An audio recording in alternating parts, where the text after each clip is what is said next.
Toidurasva kasutamine ulatub inimkonna algaegadesse.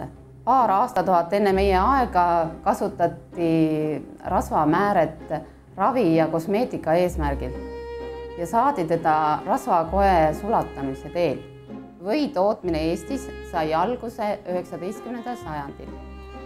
Hakati tootma võisa meiereides ja esialgu tehti võid puidust kirnudes. Hiljem tulid vändaga puitvõimasinad ja puidust võipressid. Tööstuslik või tootmine sai alguse 20. sajandil tänu separaatori leiutamisele. 1920–1930 toodeti põhiliselt hapukoore võid ja see saadi koore apendamise meetodil. Ka nendel aastatel oli või suurim ekspordiartikkel Eestis ja eksporditi Inglismaale. Nõukogude ajal eksporditi võid üsna palju Venemaale. Aga siin nüüd 2000. aastate algusest on läinud meie võid Saksamaale. Eesti või ja ka Saaremaa või on piimarasva kontsentraat.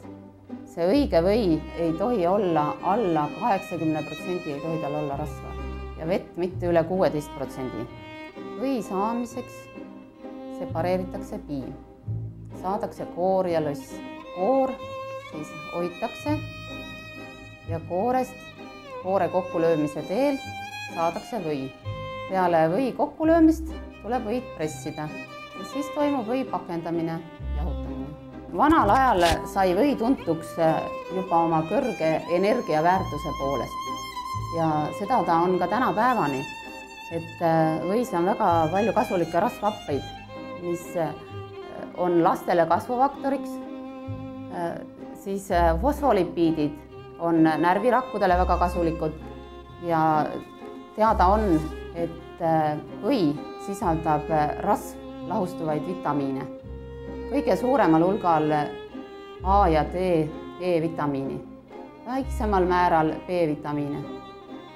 Väga kasulik toode.